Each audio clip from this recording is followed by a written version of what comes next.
J'ai le très grand plaisir d'accueillir à présent Guillaume Blanc, maître de conférence à l'Université de Rennes 2 pour une conférence intitulée « Protéger et détruire l'environnement en Afrique, histoire globale 1900-1980 ». Guillaume.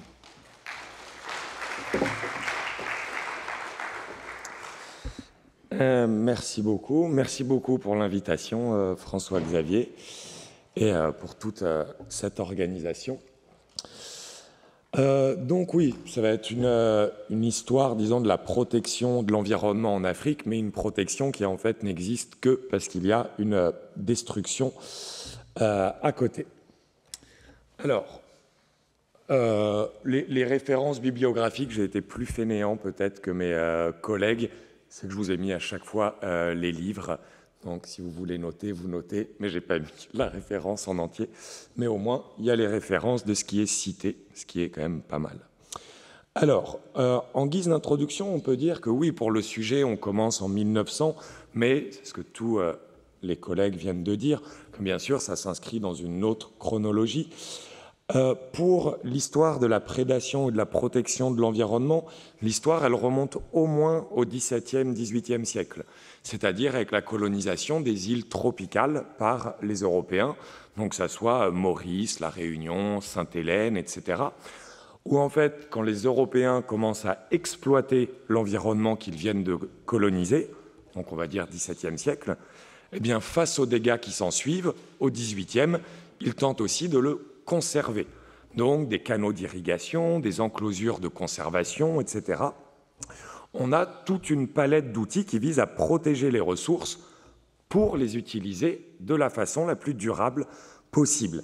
C'est ce qu'a montré Richard Grove dans Green Imperialism, où il dit que capitalisme et écologisme vont main dans la main. Et puis l'histoire va se répéter en Afrique au XIXe siècle avec la colonisation, à ceci près que la conservation va s'accompagner d'un nouveau processus de naturalisation de l'espace. C'est-à-dire que les colons vont à la fois surexploiter l'environnement sur tout le continent, mais ici et là, ils vont aussi créer des parcs où ils vont expulser les Africaines et les Africains, ou en tout cas les priver du droit d'accès à leurs ressources. Tout simplement, pourquoi ? Parce qu'ils détruisent, ils doivent protéger, et puisqu'ils protègent, ils peuvent continuer de détruire. Le « il », on le verra, est beaucoup moins manichéen que ce qui s'annonce. Cela dit, il faut bien le dire, la lettre de cadrage vous renvoie vraiment dessus, le sujet sont les sociétés africaines, oui. Et il est bien marqué que les supports produits en Occident sur l'Afrique ne font pas partie du sujet. Pour autant, le sujet n'exclut en rien la présence d'Européens et d'Occidentaux en Afrique. Le cas de l'environnement et peut-être de la protection de l'environnement est peut-être ici exemplaire au sens où, clairement, faire l'histoire de la protection de l'environnement en Afrique, c'est faire l'histoire d'une domination. Oui, mais domination ne veut jamais dire absence, ne veut jamais dire soumission. Au contraire, il y a une intensification des connexions liées à ces politiques environnementales qui sont synonymes de domination, mais aussi de résistance, de négociation, d'hybridation permanente entre des mondes africains et des mondes occidentaux qui vont se construire ensemble. Alors, premier point, on peut d'abord voir comment l'écologie se révèle être au service du colonialisme. Alors, là, il faut partir au début du siècle, fin 19e, même 1850 ou même avant. Bon, début XXe siècle, on a des botanistes, des zoologues, des forestiers qui sont, disons, les soldats éclairés de l'effort colonial. Les autorités européennes les envoient sur le terrain et grâce à leurs enquêtes, elles peuvent ensuite classer des écosystèmes, délimiter des régions naturelles et puis maximiser leur exploitation. Tout cela va s'accompagner d'une multitude de récits déclinistes, qui est une expression que j'emprunte à Diana Davis. Alors, ce récit décliniste, il est formulé par qui ? Disons des écologues de la première heure qui les élaborent, notamment en Algérie, au XIXe siècle, puis au Maroc et en Tunisie, au début du XXe siècle. On a des scientifiques français qui conjurent l'administration coloniale de protéger l'environnement, car ils sont persuadés, d'une part, que les invasions arabes du XIe siècle ont causé une déforestation telle qu'elle a mis fin à la prospérité des époques romaines et berbères. Et ces scientifiques sont aussi convaincus que les pratiques des agriculteurs et des bergers sont si irrationnelles qu'elles ont transformé une région luxuriante en un désert désolé. Bon, en réalité, au Maghreb, comme en Afrique subsaharienne, les populations, comme en Amérique du Nord, comme en Europe, comme en Asie, se sont aussi adaptées à des écologies, et des écologies qui, là, en ce qui nous concerne, sont des écologies semi-arides. J'y reviendrai.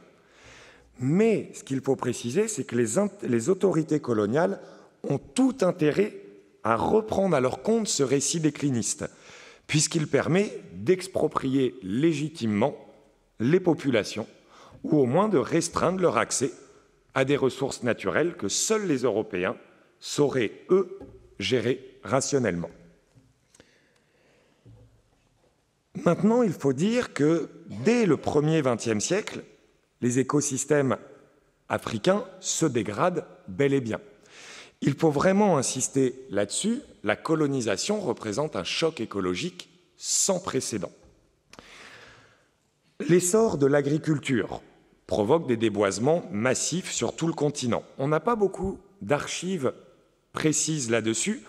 On sait que ce sont environ 95 millions d'hectares de forêt, quand on prend les archives, qui sont déboisés, mais ce chiffre nous renvoie à l'Afrique et à l'Asie.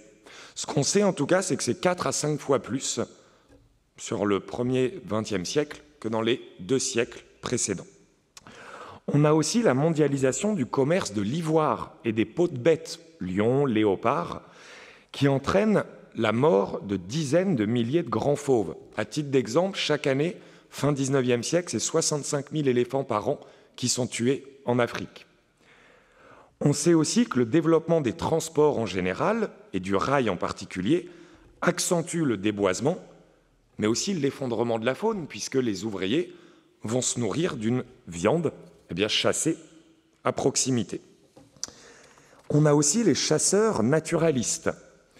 Des chasseurs naturalistes, par exemple Oscar Neumann, allemand, qui peut abattre en un seul mois 65 zèbres pour les envoyer au Muséum national d'histoire naturelle à Berlin. Donc ce sont des zèbres, des lions, des gnous, des girafes, bien qui sont abattus par centaines chaque mois.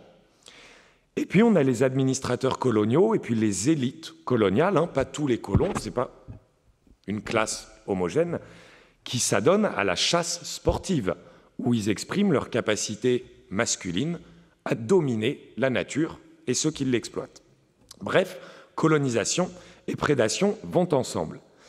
Mais c'est là où il faut insister sur ce point. Je vous ai cité Diana Davis, le reproche qui est généralement fait à cette historienne, et généralement à juste titre, mais pour ses travaux de 2007, pas pour les 15 ans qui ont suivi.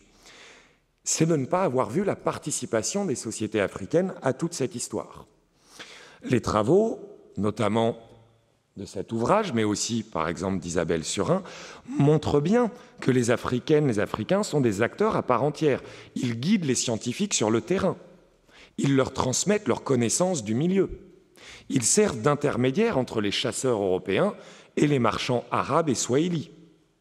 Ils échangent des perroquets, des peaux de léopard contre des accordéons et des flûtes que vont amener des marchands européens. Donc les Africaines et les Africains sont présents.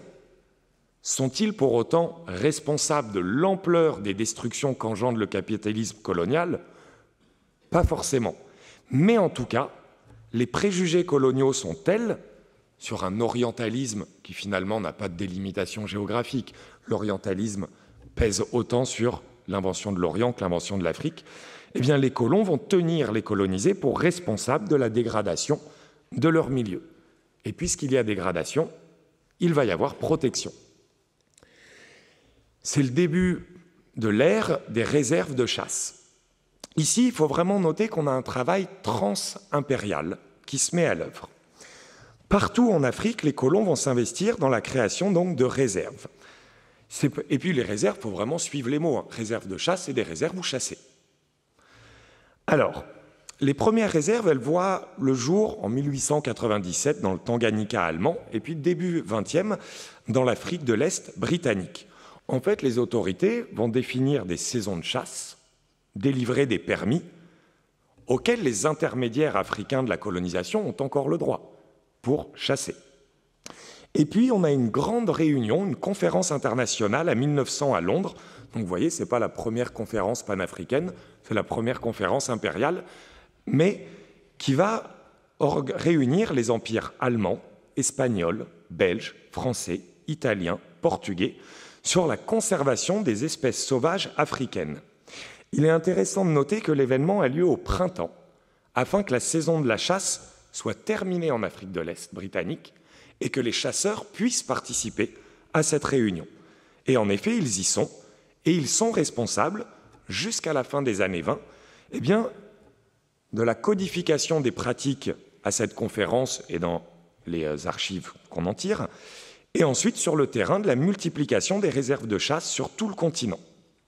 Alors, dans les réserves de chasse, eh bien, la loi va interdire certaines pratiques. Alors, quelles pratiques?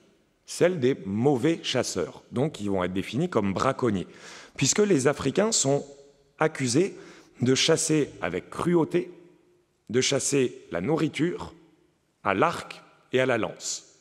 Et en revanche, les seules pratiques qui vont être autorisées, c'est celles du bon chasseur, qui est généralement donc un homme blanc, un colon, qui lui chasse non pas la nourriture mais le trophée, non pas avec cruauté mais avec courage, et non pas à l'arc et à la lance mais au fusil.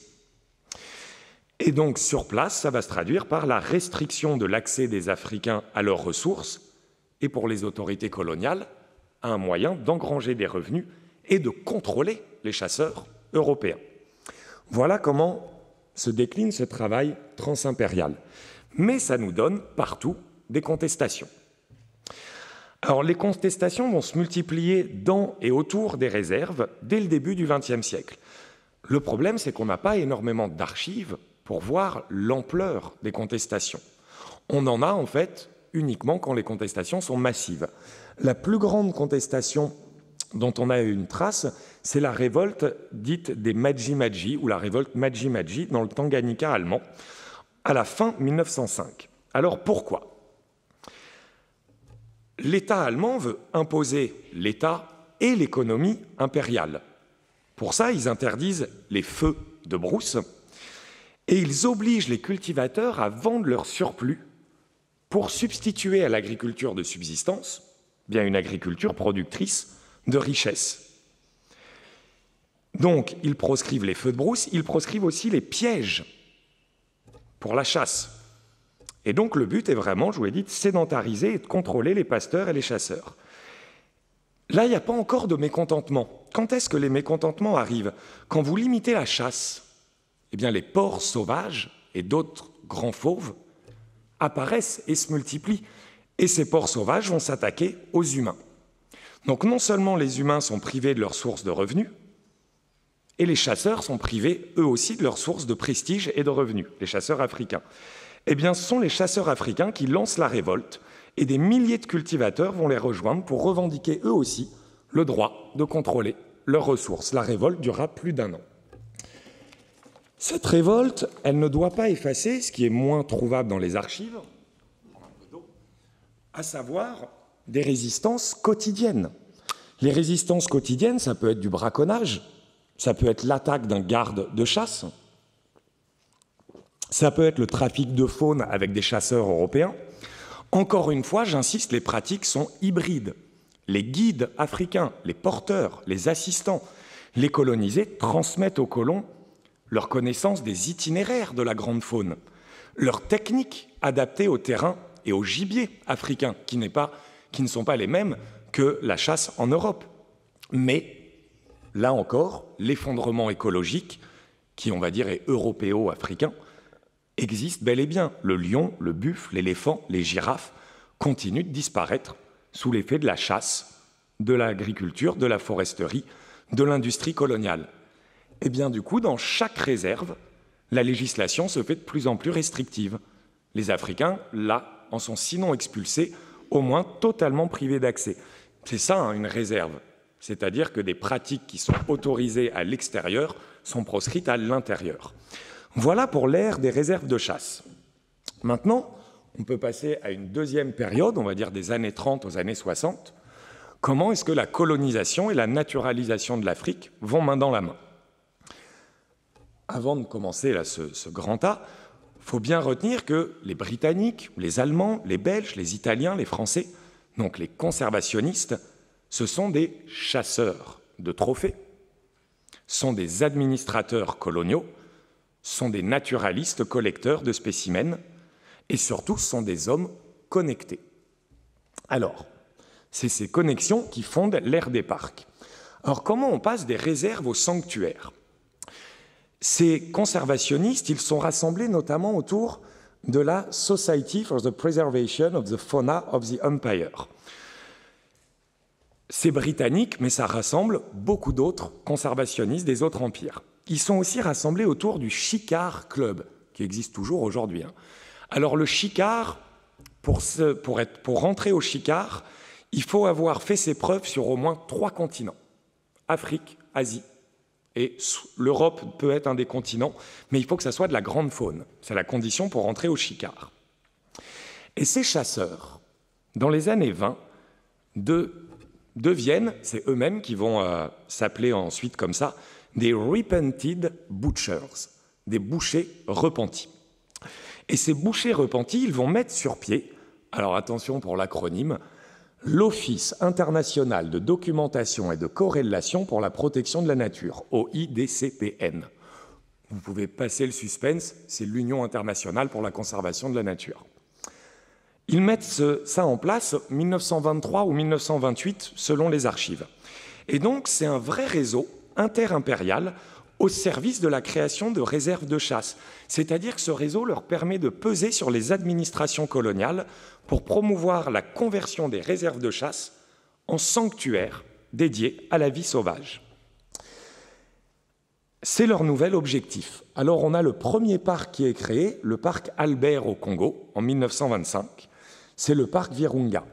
En réalité, on a une loi sur les parcs nationaux algériens en 1923, mais alors il y a un étudiant qui s'appelle Romain Holt qui débute sa thèse cette année là-dessus. Est-ce que ce n'est pas un parc juste sur le papier, c'est-à-dire nommer des parcs? La concrétisation sur le terrain, on n'est pas totalement sûr, donc on peut retenir que le premier parc, c'est au Congo. C'est le parc des Virunga aujourd'hui, dont l'ancêtre du roi des Belges, enfin son descendant, est le président. Ensuite, en Afrique du Sud, on a la réserve du Transvaal, qui devient le parc Kruger en 1926. Et puis à Londres, on a une deuxième conférence internationale en 1933, qui va réunir, là encore, des administrateurs, des naturalistes, des chasseurs. Et ils mettent en place, ils adoptent, donc les archives sont à Kew en Angleterre, ils adoptent, je vous cite, un régime spécial pour la conservation. Le régime spécial, c'est des parcs nationaux où la chasse et la récolte sont théoriquement proscrites. Dans cette ère des parcs qui commence, on va avoir des mythes environnementaux qui s'intensifient pour accompagner l'entreprise. À ceci près que la prise en compte des pratiques locales africaines, qui existaient bel et bien dans les réserves, va céder la place à une forme de déréalisation des sociétés africaines, donc un terme que j'emprunte à François-Xavier Fauvel, mais pour l'invention du Haut-Tantôt à une autre période. Mais le terme, selon moi, est plus que pertinent pour cette période, car c'est-à-dire qu'on a une représentation fantasmée et erronée des sociétés africaines, mais c'est comme l'ethnie. Ce n'est pas parce que cette représentation est fausse qu'elle ne devient pas une réalité sociale. C'est-à-dire que la représentation va être tant diffusée et tant appropriée qu'elle finit par passer pour vraie. Alors, quelle est-elle? Il faut encore insister dessus, on a beaucoup de scientifiques européens qui connaissent et qui travaillent avec les sociétés colonisées, avec des Africaines et des Africains. Par exemple, dans l'African Research Survey, qui est la plus vaste expédition lancée par l'Empire britannique dans les années 30. On a des forestiers et des biologistes, on y reviendra, comme Julian Huxley, le futur directeur de l'UNESCO, qui reconnaissent l'ingéniosité de certains savoir-faire locaux, notamment en AOF, au Nigeria, au Congo. Mais les années 30, c'est aussi la Grande Dépression. L'effondrement des prix des matières premières va pousser les petits et les grands cultivateurs européens dans les colonies de peuplement à agrandir leur exploitation et de fait à accélérer l'érosion et la déforestation. Et c'est dans ce contexte que se diffuse le mythe des forêts primaires, qui est peut-être un des mythes les plus tenaces de notre époque au XXe siècle sur l'environnement. Alors, ce mythe des forêts primaires, quel est-il ? C'est que les écologues, d'abord des Français au début du XXe siècle et ensuite des Britanniques qui le relaient, puis ensuite dans tous les empires, début des années 30, en fait, lisent l'écologie à l'envers. Ils sont influencés par la théorie dite du climax, selon laquelle il y aurait autrefois un équilibre originel. L'équilibre originel, c'est celui-ci. C'est une Afrique vaste, d'une forêt vierge, sauvage. Et puisqu'il y aurait eu trop de populations, les populations auraient morcelé la forêt jusqu'à qu'entre les villages ne subsiste plus qu'une petite couverture forestière. Donc de la savane, un village et des restes de cette forêt primaire. Sauf que les chercheurs, les écologues ont montré que dans les écologies semi-arides, c'était régulièrement l'inverse. On avait d'abord de la savane, puis des populations, puis de l'agriculture sur brûlis, puis des arbustes et une fine couverture forestière, jamais abondante, mais jamais épuisée. Pourtant, le mythe va se propager comme le mythe de la désertification au Maghreb, parce qu'il va remplir les deux objectifs conservationnistes et politiques de contrôle et de conservation. Et c'est là que c'est intéressant pour notre sujet. Comment ces mythes se diffusent avec ce qu'on va appeler des textes réseaux, c'est-à-dire que chaque conservationniste, chaque administrateur va lire le rapport d'un autre collègue, britannique, allemand, français, italien, espagnol. Chaque rapport va s'appuyer sur un autre rapport pour produire un autre rapport. Je vous donne un exemple, parce que c'est le rapport dont le chiffre est cité dans environ 25 pays d'Afrique subsaharienne dans les années 30. The Rape of the Earth, qui est publié par deux scientifiques britanniques spécialistes des sciences du sol en Afrique du Sud en 1939. Ils se sont basés sur le nord-ouest de l'Afrique du Sud pour donner un taux de déforestation de 37% de la forêt, sans faire une seule étude dendrochronologique ou palynologique, mais on a le chiffre de 37%. Et, je vous cite, ils assurent que les indigènes sont responsables du grand désert africain en formation. Eh bien, c'est la même formule qui sera reprise en Afrique de l'Ouest, en Afrique centrale, etc. Et comment ça se passe concrètement ? L'Afrique du Sud, qui est donc définitivement indépendante, on a dépassé 1931, l'Afrique du Sud va exproprier les populations noires responsables du désert africain et développer une industrie du tourisme qui va offrir à une clientèle sud-africaine, mais aussi occidentale, une nature qu'ils ont perdue chez eux, une nature vierge, sauvage, africaine. Là encore, en embauchant des gardes, des scouts, des cuisiniers africains. Là encore, en demandant à des guides africains quels espaces pourraient être protégés. Là, c'est une hypothèse, mais qui est difficile à creuser dans les archives. Mais un intermédiaire peut aussi fournir à celui qui demande les réponses qu'il attend, pour aussi être employé et participer à la conservation qui lui permet de s'élever dans sa communauté. Position subalterne, oui, mais haute position sociale due à la rencontre coloniale quand même. Et voilà cette circulation qui se fait et qui nous développe l'ère des parcs. Et donc c'est pour ça que j'insiste là-dessus, sur ce mélange entre domination et africanisation. Au lendemain de la Seconde Guerre mondiale, ce double processus de déréalisation et de déshumanisation de la nature africaine va se poursuivre. On sait que dans les parcs nationaux d'Afrique, ce sont entre 1 à 14 millions d'agropasteurs qui ont été expulsés. On ne peut pas donner de chiffres plus précis puisque les archives citent 14 millions d'expulsés le plus, mais il y a des retours, il y a des projets d'expulsion qui n'ont jamais eu lieu. Bon.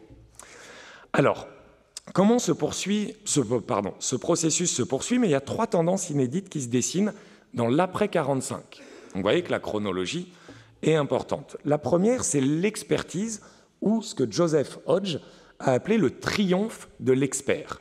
Donc vous voyez que c'est une autre génération qui arrive.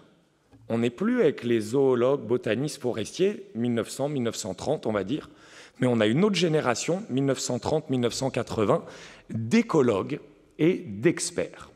Alors, on est dans le contexte du colonialisme tardif et de la nouvelle idéologie développementaliste. C'est tous les travaux de Frédéric Cooper, sur le développement comme idéologie pour justifier la présence coloniale en Afrique. Et c'est ce qui va soutenir cette idéologie développementaliste, c'est le recours au savoir expert. Eh bien, dans les parcs, les savoirs experts, ça va être la définition de ce que des écologues appellent la capacité de charge. C'est-à-dire qu'ils vont attribuer dans tous les parcs d'Afrique de l'Est une densité maximale de population, et au-delà de la densité maximale atteinte, l'expulsion des populations. Mais donc, c'est une gestion rationnelle des milieux. Deuxième tendance un peu inédite, une américanisation et une internationalisation des politiques de la nature. Alors l'américanisation, là encore, nouveau contexte post-45, les États-Unis ont bien l'intention de concurrencer les empires britanniques et français. Et donc avec la Fulbright Foundation, avec d'autres associations, d'autres fondations, ils envoient aussi des écologues travailler au sein et avec les administrateurs coloniaux. Et puis, on a aussi une véritable internationalisation. Là encore, c'est les mots de Joseph Hodge, c'est tout simplement quand le mot colonial va être substitué par le mot international. Quand on regarde dans la conservation, c'est assez intéressant de voir les changements de nom. La Société de l'Empire britannique, la Society for Preservation of Fauna of Empire, devient la Fauna Preservation Society en 1950. Le mot empire disparaît. L'OIDCPN devient l'UIPN, Union internationale pour la protection de la nature. Ça, c'est en 1948, qui deviendra en 1956 l'UICN, la conservation. Alors le changement, bon, vous ne tomberez jamais à l'épreuve de l'agrégation sur la protection de l'environnement en Afrique, mais le changement, non, ça m'étonnerait quand même, mais le changement de nom est extrêmement révélateur pour nous, parce que entre protection, qui voulait dire mise sous cloche, et conservation, ce sur quoi les administrateurs insistent, c'est la nécessité du développement. Et le mot conservation veut dire une prise en compte des sociétés africaines. Et donc, une institution basée, alors d'abord à Morges, puis à Gland, dans la ville suisse, une institution de conservation est totalement associée à l'idéologie développementaliste, et la conservation doit prendre en compte les sociétés africaines. C'est la troisième tendance, l'hybridation qui va croissante. Je vous donne un exemple. Au Kenya, à la fin des années 50, Julian Huxley et Edgar Worthington, les deux personnages les plus en vue de la conservation, à l'UNESCO et à l'UICN, ils lancent un projet d'élevage de la faune. Alors, c'est ce qu'on appelle « conservation by slaughter », c'est-à-dire la conservation par le massacre. L'idée de ces écologues est de dire, 1, les Africains détruisent la grande faune. 2, leur bétail détruit la grande faune.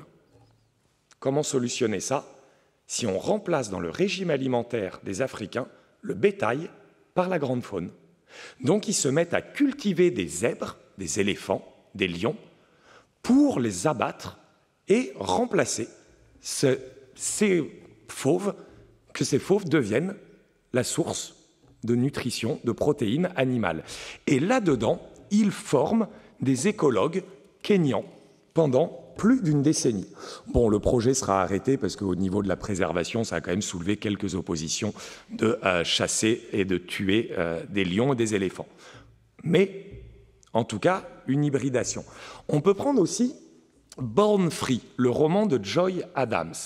Born Free, publié en 1960, un livre vendu à plusieurs millions d'exemplaires, c'est donc une naturaliste britannique qui raconte comment elle a élevé une lionne qui s'appelle Elsa, qui était orpheline parce que le mari de Joy avait tué la maman.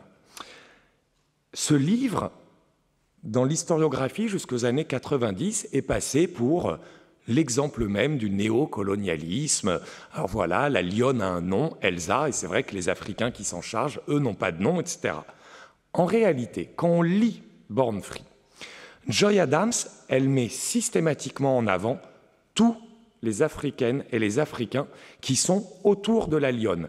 Et elle remet en cause les préjugés des Européens sur les sociétés africaines et les Africains. Elle remet aussi en cause les préjugés des Européens et leur tendance à ne voir la faune que comme objet de consommation. Et au contraire, la tendance des Africaines et des Africains à pouvoir ne pas vivre d'une chasse prédatrice. Eh bien, en fait, même ce support culturel va participer à une hybridation entre les sociétés spécifiquement africaines avec d'autres acteurs qui en font partie. Ce que je veux essayer de vous dire, c'est que, à la veille des décolonisations, la protection mondiale de la nature africaine continue d'évoluer au gré de rapports de domination, bien sûr, mais au gré d'une africanisation toujours plus grande. Ce qui nous amène à un troisième point. Alors, je suis désolé, ça fait... je vous montre le livre, mais en même temps, sinon, on va dire, oui, mais vous le prenez où, cette information? Alors, l'africanisation des programmes de la nature, elle devient une réalité institutionnelle, mais institutionnelle au lendemain des indépendances. On peut identifier un véritable événement postcolonial. C'est-à-dire qu'on peut voir le postcolonialisme comme une méthode, observer au ras des vies la domination coloniale. On peut voir le postcolonialisme comme un processus, des années 60 à aujourd'hui, comment le legs colonial est réapproprié par les sociétés africaines, mais on peut aussi voir le postcolonialisme comme un événement en tant que tel. Comment ça a eu lieu concrètement? La conservation, là encore, nous offre une porte d'entrée pour voir ça. En 1961, en septembre, on a le lancement du projet spécial pour l'Afrique, The African Special Project. C'est lancé par l'UICN à Varsovie. Alors, l'UICN explique qu'elle a obtenu le soutien de la Fauna Flora International, autre nom, regardez, il y a bien marqué en dessous, hein, conservation innovante depuis 1903. C'est la Société pour la conservation de la faune de l'Empire britannique. Ils ont obtenu le soutien de l'UNESCO, une agence des Nations Unies, donc conservationniste, et une agence développementaliste, la FAO, l'Organisation des Nations Unies pour l'agriculture et l'alimentation. Dans cette conférence, ils expliquent qu'il faut faire face, je vous cite, à l'africanisation des programmes de la nature. Et pour ça, ils élaborent le projet spécial en 3 étapes. Alors, la première étape... J'ai mis les 3 étapes? Non, ça va être là. La première étape, c'est, je vous cite, d'envoyer des experts discuter des principes de la conservation avec les nouveaux dirigeants africains. C'est Gerald Watterson qui est en charge de cette première étape. Il est secrétaire général de l'UICN, mais aussi chef de la division foresterie africaine à la FAO.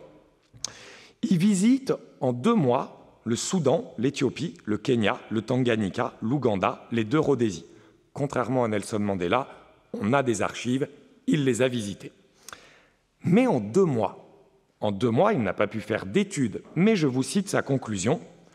Les forêts, les sols, la faune et la nature de l'Afrique sont partout menacés, mais les paysages africains peuvent encore être sauvés à condition d'agir vite. C'est la 2e étape du projet, une conférence internationale. Cette conférence internationale ne sera pas tout à fait comme les autres, parce que cette fois-ci, elle a lieu en Afrique. Elle a lieu à Arusha, en Tanzanie, qui s'appelle encore le Tanganyika, puisqu'on est en septembre 61, il n'y a pas encore eu la fusion avec Zanzibar, et donc ce n'est pas encore la dénomination de Tanzanie. Alors, cette conférence, elle est présidée par Julius Nyerere, donc le Premier ministre tanzanien. Et Julius Nyerere, il est porte-parole des dirigeants africains, ils sont une 40aine dans la conférence, face à une 100aine d'experts occidentaux. Et il déclare, je vous cite, « Les États africains modernes désirent poursuivre et accroître activement les efforts accomplis dans le domaine de la conservation. Les délégués occidentaux saluent l'initiative, à l'instar de l'ancien directeur de l'UNESCO, Julian Huxley, qui affirme, je vous le cite, « L'Afrique vient de prendre un tournant décisif. » Et en effet, c'est un tournant décisif. Parce que Huxley a aussi fondé avec Watterson et d'autres anciens chasseurs et des hommes d'affaires, ils ont écrit un manifeste quelques mois avant à Morges, dans la ville suisse, un manifeste dans lequel ils écrivaient que si une orgie de destruction avait débuté en Afrique, la 11e heure avait sonné, mais il n'était pas trop tard pour agir. Et pour ça, ils ont décidé de créer une banque dont la mission, je vous cite, serait d'envoyer des experts aider les gouvernements africains à s'aider eux-mêmes. Cette banque, c'est un fonds mondial pour la nature, World Wildlife Fund, c'est le WWF, dont la création est annoncée à Arusha, en Tanzanie, le 11 septembre 1961. Voilà pour cet événement postcolonial. Mais je n'ai pas dit événement néocolonial, événement postcolonial. Comment ça va se passer concrètement sur le terrain? Eh bien, Julius Nyerere, il ne ment pas lorsqu'il dit vouloir poursuivre les efforts accomplis par les politiques britanniques de la nature. Julius Nyerere va poursuivre les activités écologiquement prédatrices du régime britannique. Monoculture arboricole, monoculture caféière, extraction minière, barrage hydroélectrique. Prédation d'un côté. Et d'un autre côté, Nyerere va quadrupler le budget qui était alloué au parc de la colonie, tout en menant les mêmes politiques d'éviction des populations et de restriction de leurs droits d'usage. Alors là, on pourrait se dire, bon, alors Nyerere, il fait la même chose que les Britanniques, il est obligé. Non, non. Nyerere, quand il s'adresse, non pas en anglais, mais uniquement aux populations de Tanzanie, voilà ce qu'il écrit. Personnellement, peu intéressé par les animaux, je ne souhaite pas passer mes vacances à regarder des crocodiles. Mais des milliers d'Américains et d'Européens ont cette curieuse envie de voir ces animaux. Après les diamants, les animaux sauvages vont fournir à la Tanzanie sa plus grande source de revenus. Et effectivement, ça sera le cas. Et là, il faut ajouter la politique Ujamaa, on va dire, d'un socialisme africain basé sur une vision dite traditionnelle des sociétés, que lance Nyerere.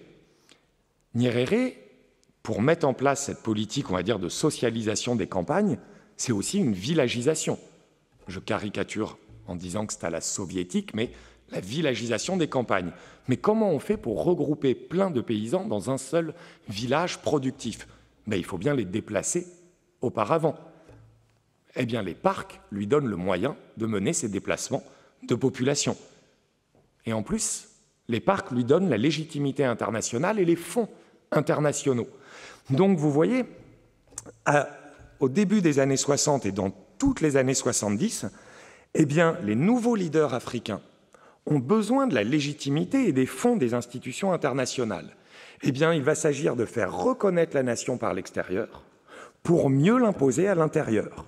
Où est-ce que se créent les parcs nationaux éthiopiens, rwandais, burundais, nigérians? Chez les nomades, dans les maquis, aux frontières, c'est-à-dire que la protection de la nature, oui, qui vient de l'Occident, sert aux États africains à planter le drapeau dans des territoires qui pouvaient échapper à leur contrôle. Ce qui ne veut pas dire que les experts occidentaux ne sont pas toujours présents. On en a toujours en Afrique de l'Est ici, par exemple. Eux aussi vont s'adapter à cette nouvelle donne. Ils participent à l'événement postcolonial au même titre que leurs homologues africains. On peut prendre l'exemple en Tanzanie, toujours, de l'African Wildlife Foundation. Elle est fondée en 1961 par 5 conservationnistes états-uniens, dont Russell Train, qui est le plus connu. En tout cas, dont on a les archives. Russell Train, qu'est-ce qu'il écrit?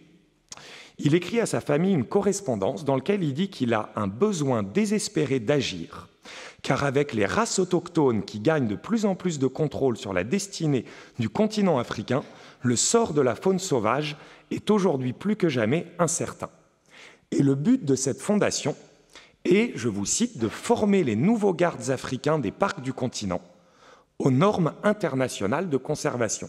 Et pour ça, il fonde le College of African Wildlife Management à Mweka, en Tanzanie.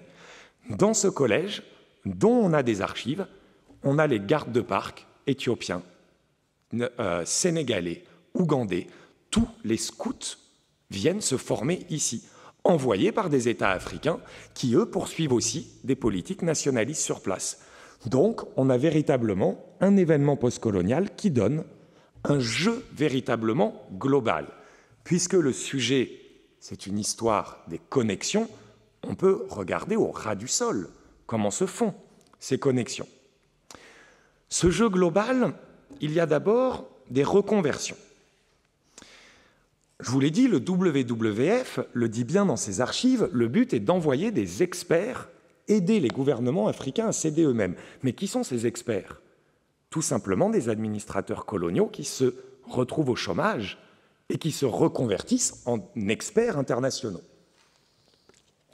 Par exemple, le beau John Blower. Je ne mets pas la photo en entier parce qu'en fait, il y a un Éthiopien à côté et avec un sous-titre de John Blower, ma mule favorite en Éthiopie. Donc John Blower représente l'UNESCO. Il est envoyé par l'UNESCO devenir le conseiller d'Haïlé Sélassié pour la protection de la nature, donc l'empereur éthiopien, en 1965. Comment John Blower a pu décrocher ce poste? John Blower, c'est un ancien britannique.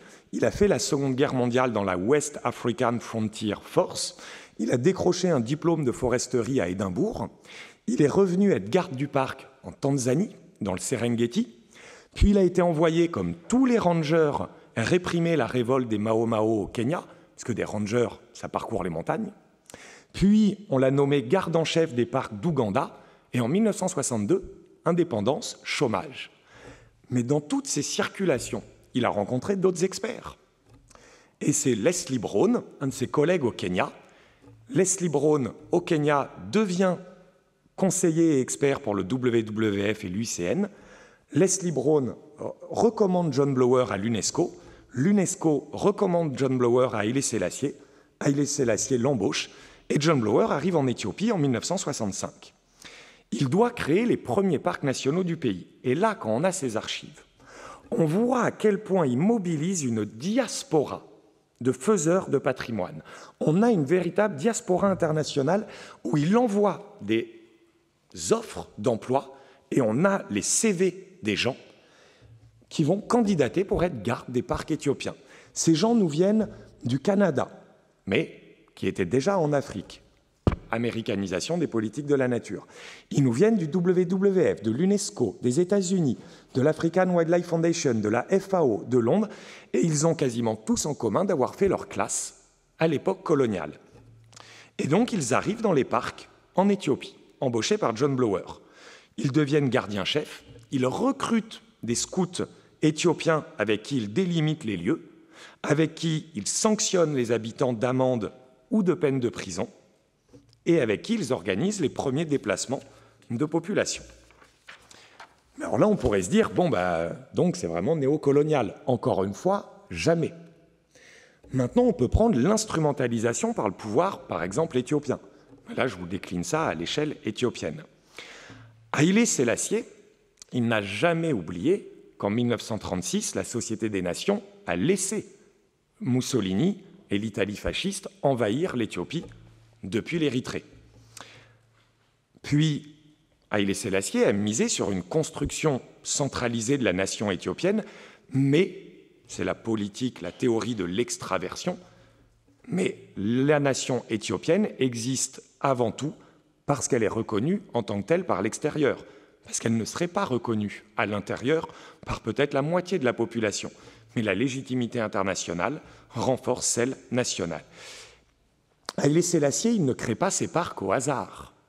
Haïlé Sélassié, il se sert des fonds et des experts pour les envoyer, 1, comme ici dans le Sémienne, dans une région de Maki, 2, à la frontière du Kenya, où les populations ne respectent pas les frontières, et 3, chez les semi-nomades, on va dire, parce que nomade est une catégorie assez fantasmée, chez les semi-nomades dans l'Awash, qui, eux, ont gardé les fusils italiens de 1936, 37, 38 pour s'en prendre aux envoyés de l'administration. Maintenant, à l'échelle de chaque région administrative, quand on regarde les administrateurs, les collègues de John Blower, ils font face à l'autoritarisme des fonctionnaires nationaux dont ils dépendent. Par exemple, Blower va être poussé à la démission par le major Guizhou, qui est son chef éthiopien. Il y a plein d'archives où Guizhou explique à John Blower qu'il n'aime pas les menteurs et qu'il n'a pas à recevoir d'ordre de quelqu'un qui travaille pour une institution internationale dans un empire comme celui éthiopien. Et que s'il lui reparle sur ce ton, il sera forcé de prendre les mesures nécessaires. Et effectivement, le major Guizot le prive de salaire pendant 1 an et finit par l'expulser. À la plus grande joie des historiens, puisqu'il n'a pas expulsé les 20 000 pages d'archives de John Blower. Maintenant, à l'échelle des parcs, les résistances sont légion. On a des gardes de parc qui vont veiller à interdire la chasse. Mais les gardes de parc éthiopiens qui interdisent la chasse, qu'est-ce qu'ils font? Comme les colons européens au début du XXe, ils monopolisent le droit de chasse, ils braconnent et ils revendent le produit de la faune aux autres habitants. Ils deviennent aussi guides touristiques et ils deviennent aussi conseillers, guides pour l'UNESCO, l'UICN, le WWF. Ainsi, et c'est là où on voit que les échelles ne sont pas des données mais des construits sociaux, ils court-circuitent l'échelle nationale en se liant aux administrations internationales. Lorsqu'un administrateur national va s'imposer devant un guide local, le guide local va pouvoir lui dire « Oui, mais moi je dépends de l'UNESCO. Et si vous voulez vous en prendre à mon travail, vous vous en prenez à l'UNESCO. » Donc on voit que les échelles sont construites au fur et à mesure que les acteurs circulent entre elles. Et c'est ce qui va nous donner, et c'est mon dernier point pour tenir le temps, eh bien, on peut dire qu'on sera passé d'une nature européo-africaine à une nature afro-occidentale. Plus la nature africaine se globalise, plus elle se conflictualise. On peut prendre le cas du Zaïre, puisque là on est dans les années 70, Mobutu a déjà renommé le Congo Zaïre. La même violence va se dessiner dans les parcs du Zaïre, par exemple tout à l'est. Donc on est à la frontière, Ouganda, Rwanda, Burundi, où les Tutsis ont déjà commencé à migrer pour fuir les premières violences des années 60-70 du Parmehutu au Rwanda. C'est une région dans le Kivu assez déstabilisée. Une région où il y a peut-être moins de connexions qu'une vantardise de connexions, puisque c'est là où Kabila prétend que Che Guevara est venu en aide à sa rébellion en 1965. Est-ce que la rencontre entre Che Guevara et Kabila a eu lieu? Selon le journal de Che Guevara, Kabila n'est jamais venu.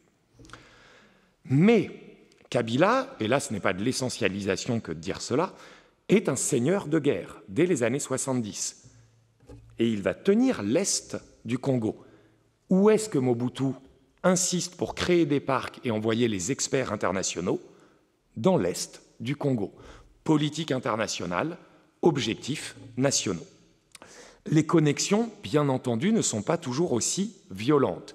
C'est l'objet d'un ouvrage qu'on a co-dirigé avec 2 collègues, Mathieu Guérin, Grégory Quenet, « Gouverner la nature sous les tropiques », et « Protéger, détruire », où on a essayé avec 14 auteurs de suivre les circulations des experts de 1900 à 1990, de Singapour à la Malaisie, à l'Indonésie, à l'Inde, au Congo, à Zanzibar, aux Seychelles, à l'Éthiopie, au Gabon, etc. Qu'est-ce qu'on voit par exemple au Nigeria? Eh bien, on voit qu'au Nigeria, les agronomes de l'Institut pour l'agriculture tropicale, un institut qui a été fondé par Hugh Banting, un Britannique, eh bien, tous les agronomes nigérians sont formés à la chaire de botanique agricole de l'université de Reading en Grande-Bretagne. Cette chaire est détenue par le même Hugh Banting, qui, après avoir été administrateur colonial, a dédié son travail en Angleterre à l'agriculture tropicale. Mais Hugh Banting, c'est ce que Joseph Hodge montre dans cet ouvrage, c'est en fait un communiste surveillé par les services secrets britanniques, car il est suspecté, dans tous ses projets en Afrique, d'avoir voulu pervertir les projets coloniaux, puis les projets développementalistes, pour lutter pour l'amélioration des conditions de vie des sociétés postcoloniales. Donc vous voyez que la domination n'est jamais aussi univoque que celle que l'on croit. C'est toujours davantage question de rapports sociaux horizontaux plutôt que verticaux.